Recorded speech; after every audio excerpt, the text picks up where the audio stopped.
അനധികൃത കുടിയേറ്റക്കാരെന്ന് ആരോപിച്ച് 104 ഇന്ത്യക്കാരെ കൈവിലങ്ങും കാൽ ചങ്ങലയും അണിയിച്ച് ഒരു സൈനിക വിമാനത്തിൽ അമേരിക്ക നാടുകടത്തിയപ്പോൾ, ഇന്ത്യയിലേക്ക് തിരിച്ചയച്ചപ്പോൾ നമ്മുടെ മഹാരാജ്യത്തിൻ്റെ, ഇന്ത്യയുടെ അന്തസ്സിനും അഭിമാനത്തിനുമാണ് ചങ്ങല വീണത്.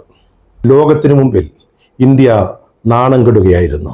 രാഷ്ട്രീയമായ എതിരാളികളെ മുഴുവൻ രാജ്യവിരുദ്ധർ, ദേശവിരുദ്ധരെന്ന് ആക്ഷേപിക്കുന്ന BJPയുടെ സർക്കാർ അമേരിക്കയുടെ കിരാതമായ നടപടിയെ ഇന്ത്യൻ പാർലമെന്റിൽ ന്യായീകരിക്കുകയാണ് ചെയ്തത്.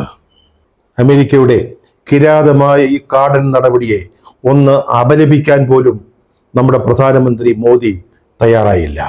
അതേസമയം അമൃതസറിലെ ഈ വിമാനം നിലം തൊട്ട ആ നിമിഷം ഓരോ ഇന്ത്യക്കാരനും ലജ്ജ കൊണ്ട് തലകുനിക്കുകയായിരുന്നു. പഞ്ചാബിൽ നിന്നും ഗുജറാത്തിൽ നിന്നുമുള്ള 104 ഇന്ത്യക്കാരെ കൈവിലങ്ങണയിച്ച് കാലിൽ ചങ്ങല കെട്ടി ഒരു സൈനിക വിമാനത്തിലാണ് ഇന്ത്യയിലേക്ക് തിരിച്ചയച്ചത്. കൊടും കുറ്റവാളികളെ കൈകാര്യം ചെയ്യുന്ന രീതിയിലാണ് ഇന്ത്യക്കാരോട് അമേരിക്ക പെരുമാറിയത്. 41 മണിക്കൂർ നീണ്ട യാത്ര നരകയാതനയായിരുന്നു. ശുചിമുറിയിലേക്ക് പോകാൻ പോലും ഇവരെ അനുവദിച്ചില്ല. തടവുകാരെ എങ്ങനെയാണ് കൈകാര്യം ചെയ്യുന്നത്, അതുപോലെയാണ് അവർ ഇന്ത്യക്കാരോട് പെരുമാറിയത്. എന്തിനായിരുന്നു ഈ ക്രൂരത? അതാണ് മനസ്സിലാകാത്തത്. ഈ 104 നിസ്സഹായരായ മനുഷ്യര് വിമാനത്തിനുള്ളിൽ കലാപമുണ്ടാക്കുമായിരുന്നു. അതോ ഒരു വിമാനത്തിന്റെ വാതില് ബലം പ്രയോഗിച്ച് തുറന്ന് പുറത്തേക്ക് ചാടുമായിരുന്നു. മനുഷ്യാവകാശങ്ങളുടെ കടുത്ത ലംഘനമാണ് അമേരിക്കയുടെ ഭാഗത്തു നിന്ന് ഉണ്ടായത്.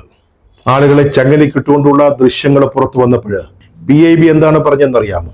PIB എന്ന് പറഞ്ഞാൽ സർക്കാരിൻ്റെ ഒരു വാർത്താ വിതരണ ഏജൻസിയാണ്, നമ്മുടെ PRD പോലെ. അവർ പറഞ്ഞത് ഇന്ത്യക്കാരല്ല, ഗുവാഹട്ടിമലയിൽ നിന്നുള്ള ആളുകളാണെന്നാണ്. പക്ഷേ ഈ നാടുകടത്തിന് നേതൃത്വം കൊടുത്ത അമേരിക്കൻ ബോർഡർ പട്രോൾ തന്നെ പിന്നീട് ഇന്ത്യക്കാരുടെ ചിത്രങ്ങൾ പുറത്തുവിട്ടു. അതോടൊപ്പം ഒരു കുറിപ്പും ഉണ്ടായിരുന്നു. സൈനിക വിമാനം ഉപയോഗിച്ചുള്ള ഏറ്റവും ദൈർഘ്യമേറിയ ഒരു നാടുകടത്തൽ പ്രക്രിയയായിരുന്നു അതെന്ന് അവർ അഭിമാനപൂർവ്വം പറഞ്ഞു. അതോടെ നമ്മുടെ PIBയുടെ മിണ്ടാട്ടം മുട്ടി. ഇന്ത്യയുടെ അഭിമാനത്തെപ്പറ്റി, അന്തസ്സിനെപ്പറ്റി ഘോരം പ്രസംഗിക്കുന്ന പാർട്ടിയാ BJP. അവരുടെ സർക്കാരായി ഇപ്പോൾ നമ്മുടെ രാജ്യം ഭരിക്കുന്നത്. അവരിതെല്ലാം കണ്ട് നിശബ്ദരായി നിൽക്കുകയാണ് ചെയ്തത്. രാഹുൽ ഗാന്ധി അമേരിക്കയിൽ മോദി സർക്കാരിനെ വിമർശിച്ചുകൊണ്ട് പ്രസംഗിച്ചപ്പോൾ ഇന്ത്യ വിരുദ്ധ പ്രവർത്തനമാണ് രാഹുൽ ഗാന്ധി വിദേശത്ത് പോയി ചെയ്യുന്നതെന്ന് ആക്ഷേപിച്ചവരാ, അദ്ദേഹത്തെ കുരിശിലേറ്റിയവരാ. അവരാണ് ഇന്ത്യയുടെ അഭിമാനം തറയോളം താണുപോയ ഒരു നിമിഷത്തിൽ നിശബ്ദത പാലിച്ചത്. ഇത് കഴിഞ്ഞ ദിവസം ഇന്ത്യൻ പാർലമെന്റിൽ വലിയ ബഹളത്തിന് കാരണമായപ്പോൾ, പ്രതിഷേധമുയർന്നപ്പോൾ അമേരിക്കയെ ന്യായീകരിക്കാനാണ് നമ്മുടെ വിദേശകാര്യമന്ത്രി S ജയശങ്കർ തയ്യാറായത്. നാടുകടത്തൽ പുതിയ രീതിയല്ല, ഇതൊരു അമേരിക്കൻ സമ്പ്രദായമാണ് എന്നാണ് S ജയശങ്കർ പറഞ്ഞത്. അമേരിക്കയിൽ നിയമവിരുദ്ധമായി കുടിയേറ്റം നടത്തിയ ഇന്ത്യക്കാരുണ്ടെങ്കിൽ അവരെ തിരിച്ചു സ്വീകരിക്കാൻ നമ്മൾ തയ്യാറാവണം എന്നും അദ്ദേഹം ഇന്ത്യയെ ഇന്ത്യക്കാരെ അല്ലെങ്കിൽ ഇന്ത്യൻ പാർലമെന്റിനെ ഉപദേശിച്ചു. ശരിയാണ് പ്രഭു, 100% ശരിയാ. അനധികൃതമായിട്ട് കുടിയേറിയവരുണ്ടെങ്കിൽ അവരെ തിരിച്ചയച്ചോട്ടെ. പക്ഷെ അത് തിരിച്ചയക്കപ്പെടുന്നവന്റെ, അവൻ ഉൾക്കൊള്ളുന്ന രാജ്യത്തിന്റെ അന്തസ് പാലിച്ചുകൊണ്ടാവണം.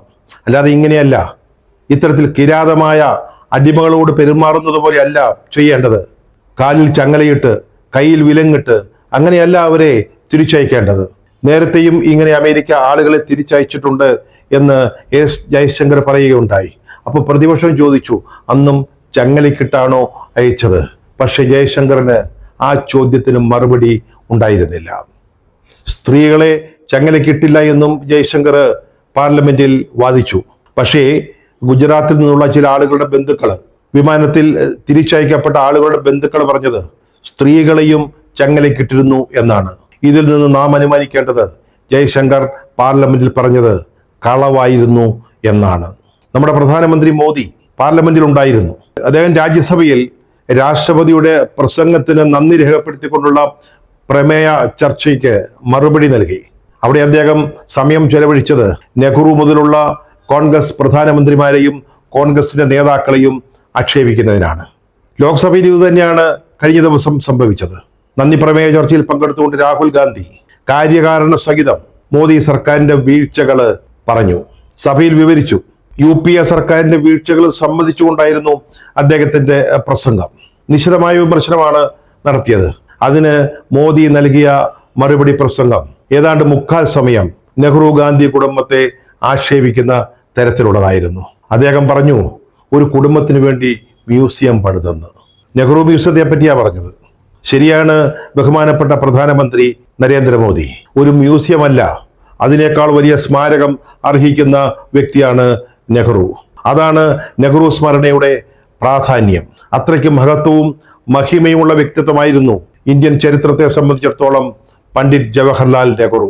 അദ്ദേഹത്തിന്റെ 7 അയൽവക്കത്ത് നിൽക്കാൻ പറ്റിയ രീതിയിലുള്ള ഒരാൾ പോലും നിങ്ങളുടെ കൂടെ ഇല്ലാത്തതിന്റെ പക അല്ലെങ്കിൽ അസൂയ, അതാണ് അങ്ങയെ കൊണ്ട് അങ്ങനെ പറയിച്ചത്. അതുകൊണ്ടാണ് അങ്ങ് നെഹ്റു മ്യൂസിയത്തിന്റെ പേര് അങ്ങ് മാറ്റി PM's മ്യൂസിയം എന്നാക്കി. താങ്കളുടെ അധികാരം ഉപയോഗിച്ചുകൊണ്ട് ചെയ്ത ഒരു കാര്യമാണ്. അതുകൊണ്ട് താങ്കൾക്ക് നെഹ്റു സ്മരണ ഇല്ലാതാക്കാൻ പറ്റുമോ? ഇന്ത്യയുടെ ചരിത്രം മായ്ച്ചു കളയാനാക്കുമോ ഈ അല്പത്വം നിറഞ്ഞ നടപടി കൊണ്ട്? അമേരിക്ക കണ്ടെത്തിയ അനധികൃത കുടിയേറ്റക്കാരായ ഇന്ത്യക്കാരെ തിരിച്ചയച്ച ഈ സംഭവത്തിൽ ഇന്ത്യക്ക് വലിയ നയതന്ത്ര വീഴ്ചയാണ് സംഭവിച്ചത്. അമേരിക്ക നമ്മളെ നേരത്തെ അറിയിച്ചതാ ഇത്തരത്തിലുള്ള ആളുകളെ നമ്മൾ തിരിച്ചയക്കുകയാണെന്ന്. അപ്പോൾ ഇന്ത്യക്ക് എന്താണ് ചെയ്യാൻ പറ്റുമായിരുന്നത്? നമ്മുടെ സൈനിക വിമാനം അമേരിക്കയിലേക്ക് അയക്കാമായിരുന്നു, അല്ലെങ്കിൽ ചാർട്ടർ ചെയ്ത വിമാനങ്ങൾ അയച്ച് അവരെ തിരികെ കൊണ്ടുവരാമായിരുന്നു. അതിന് നയതന്ത്രപരമായ കൂടിയാലോചനകൾ വേണം. ആ ചർച്ചയ്ക്ക് ശേഷം അതിന് അമേരിക്കയുടെ അനുമതി വാങ്ങിക്കൊണ്ട്, ഇന്ത്യയുടെ ഒരു സുഹൃത്ത് രാജ്യമാണല്ലോ അമേരിക്ക, അവരുടെ സമ്മതം നേടിക്കൊണ്ട് പ്രത്യേക വിമാനങ്ങൾ, സൈനിക വിമാനങ്ങൾ അയച്ച് നമ്മുടെ രാജ്യത്തു നിന്നുള്ളവരെ അന്തസ്സോടുകൂടി നമുക്ക് ഇവിടെ തിരികെ കൊണ്ടുവരാമായിരുന്നു. പക്ഷെ അതിന് സർക്കാർ തയ്യാറായില്ല. മറ്റു രാജ്യങ്ങളിലേക്ക് തിരിച്ചയച്ചവരെ ചങ്ങലക്കിട്ട് കൊണ്ടുപോകുന്നത് നമ്മൾ കണ്ടതാ. നമ്മുടെ മുമ്പിൽ ആ ചിത്രങ്ങളുണ്ട്, ആ അനുഭവമുണ്ട്. അപ്പോൾ നമുക്ക് വളരെ കർശനമായി പറയാമായിരുന്നു അമേരിക്കയോട്, ശരി, നിങ്ങൾ തിരിച്ചയച്ചോളൂ, ഞങ്ങൾ അവരെ സ്വീകരിച്ചോളാം. പക്ഷെ അവരെ ചങ്ങലക്കിടാൻ പാടില്ല, അവർക്ക് കൈവിലങ്ങിലിടാൻ പാടില്ല, അവർക്ക് വിമാനത്തിൽ ഭക്ഷണവും വെള്ളവും ഉറപ്പാക്കണം.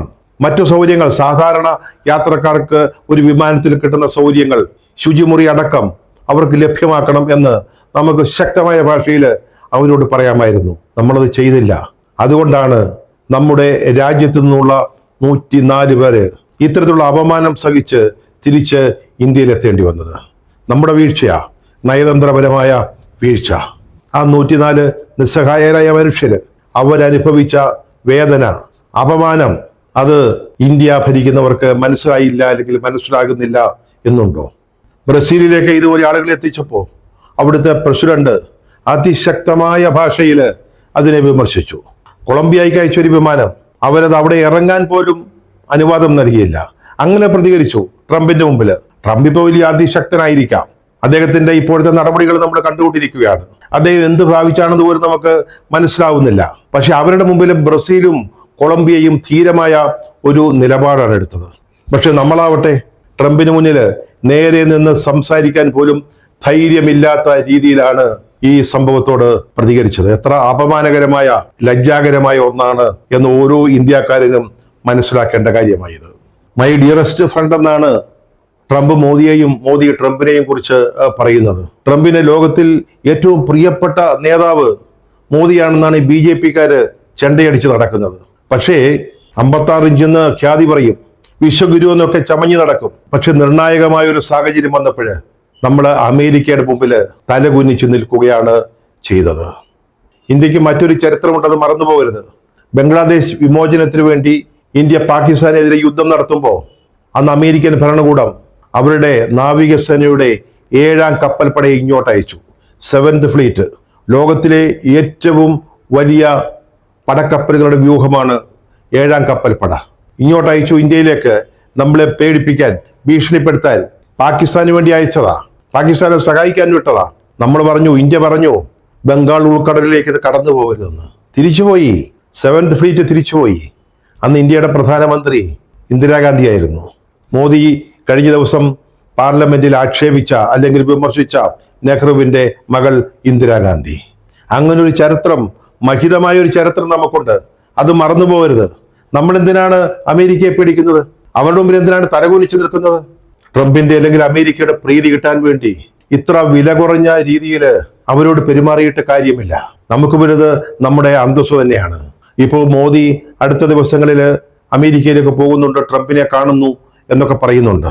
അദ്ദേഹത്തിൻ്റെ ഇനാഗുറേഷന്, അതായത് സത്യപ്രതിജ്ഞയ്ക്ക് മോദിക്ക് ക്ഷണമുണ്ടായിരുന്നില്ല. അതൊരു ചെറിയ ക്ഷീണമായി പോയി. പകരം പോയത് എസ് ജയശങ്കർ, വിദേശകാര്യമന്ത്രി. എസ് ജയശങ്കർ ട്രംപിനെ കണ്ട് മോദിയെ ഒന്ന് ക്ഷണിക്കണം എന്ന് നിർബന്ധപൂർവം ആവശ്യപ്പെട്ടപ്പോഴാണ് മോദിക്ക് ഈ ക്ഷണം ലഭിച്ചത്, അമേരിക്കയിലേക്കുള്ള ക്ഷണപത്രം ലഭിച്ചതെന്ന് രാഹുൽ ഗാന്ധി ലോക്സഭയിൽ പറയുകയുണ്ടായി. അത് ശരിയാണോ തെറ്റാണോ എന്ന് എനിക്കറിയില്ല. പക്ഷേ രാഹുൽ ഗാന്ധി, ഇന്ത്യയുടെ പ്രതിപക്ഷ നേതാവ്, ഉത്തരവാദിത്വത്തോടുകൂടി അത് പറയുമ്പോൾ നമുക്കത് വിശ്വസിക്കുക അല്ലാതെ വേറെ വഴിയില്ല. ഏതായാലും അമേരിക്കയ്ക്ക് പോകുന്നുണ്ടല്ലോ, അപ്പോൾ സ്വകാര്യമായിട്ടെങ്കിലും ട്രംപിനോട് പറയണം, സാറേ ചെയ്തത് തെറ്റായിപ്പോയി, ഈ വൃത്തികേട് ഞങ്ങളോട് കാണിക്കരുതായിരുന്നു എന്ന് പറയണം. അല്ലാതെ സ്വകാര്യത്തിൽ തോളിൽ തട്ടിക്കൊണ്ട് അവന്മാരെ തിരിച്ചയച്ചത് നന്നായി, സബാഷ് എന്ന് പറയരുത്. നമുക്ക് വരുന്ന ട്രംപ് അല്ല, അമേരിക്കയല്ല, അവരുടെ പ്രീതിയല്ല, അവരുടെ സന്തോഷമല്ല, നമ്മുടെ രാജ്യത്തിൻ്റെ, ഇന്ത്യയുടെ അഭിമാനമാണ്.